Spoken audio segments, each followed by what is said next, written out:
Welcome to Cocktail Corner. I'm the Gnome. This is Gnome's Tavern, and we're here another great cocktail for you today. Now, I was working at Bourbon Fest because I work for 7-3 Distilling, and we make bourbon, and we were at the Bourbon Fest having a good old time, and I love hanging out at these kinds of conventions. You just talk to so many fabulous people.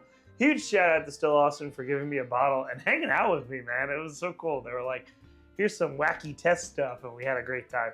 But I met this guy, Chris. He was a really cool guy. Came by the distillery, showed him around. And while we were just drinking, he was telling me that he convinced a bartender in New Orleans to make a last word riff with a bunch of Scotch influence called Lord's Degree. Now, he kind of just basically told me, he's like, last word riff. I don't really know the measurements. So we're kind of working it out through here. And it sounded delicious. I have not tried it yet. This is my first time. I'm going to be trying it on camera with you. But it's the last word riff. And those are super delicious. So thank you, Chris. I hope you come down and hang out with us soon at the 7-3 Distilling. And it'll be really, really fun. And make sure, if you come down to 7-3, ask for the Gnome. And maybe I'm there. And we can hang out and talk and have a great time. And tell me if you like the Scotch. Make sure you like, comment, and subscribe. Tell me what is your last word favorite riff. And if you've ever been to a super fun cocktail convention.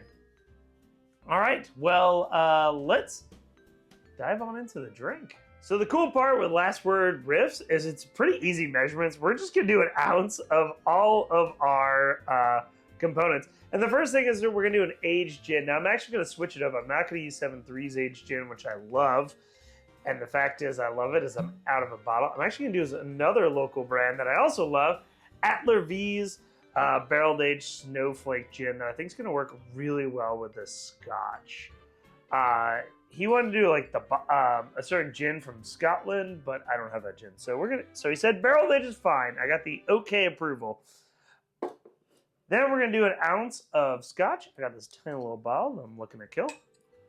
And hopefully, not quite enough, but luckily I have bottle number two of Scotch. Just a nice Scotch that won't take over the cocktail. So 1 ounce of your favorite Scotch. Scotch.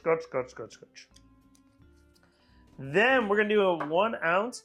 Now he said yellow chartreuse. I do not have yellow chartreuse, and I couldn't find yellow chartreuse because of the shortage and all. So I'm gonna use green chartreuse, but I'm gonna use this cool distilleries, the Paseo Bruto, their chartreuse-like brand. Guy was super cool when I met him, so I try to use his product as much as I possibly can. I really enjoy this stuff, so we're gonna do an ounce of some green chartreuse. So sorry, man, I had to make a little change to your cocktail, but it's be okay. It's gonna be okay.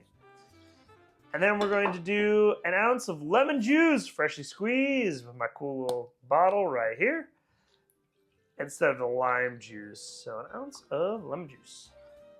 Damn. And then, this isn't everybody's bar, because I think every new bartender has to make a rusty nail. It's kind of like a rite of passage. It's like also blood in the sand, even though I know my buddy Vito hates that cocktail. We're going to do Drambuie. Instead of the maraschino liqueur, some nice Drambuie that is going to be pretty awesome. I had to re-buy a bottle, because I probably drank a lot of Drambuie last time I bought a bottle. So I did not survive the move. So I got a new bottle of Drambuie just for you, Chris. And now we're going to shake it up and pour it out. All right, so now we're going to rinse our glass with absinthe. I'm going to use Atler V's, that hibiscus one. Super delicious for rinsing glasses. And we're going to take our cocktail right here and pour it on in. Ooh. Man, I can't wait to try this cocktail. Like I said, I just bought this lemon today, so let's see. Let's see if we can get that nice little zest. Bam! All right. And wipe it on the hands, as you know. We give it a nice little twist. Nice, good twist right there. And one, it's gone. Gone with the ship. Well, here's to you, Chris. Thank you for coming by, and thanks for hanging out.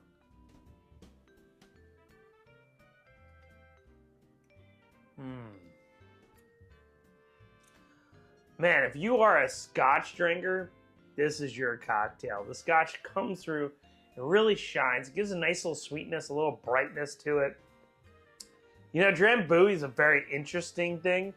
And man, this is just scream Scotland with a little bit of flower, a little bit of botanicals. This is a really good cocktail if you like Scotch. If you do not like Scotch, then this is a cocktail that you will absolutely hate. If you do love Scotch, this is a cocktail you're going to love. So thank you for joining me. Don't forget to like, comment, and subscribe. What's your favorite Scotch cocktail? And don't forget to always tip the bartender. Cheers, y'all.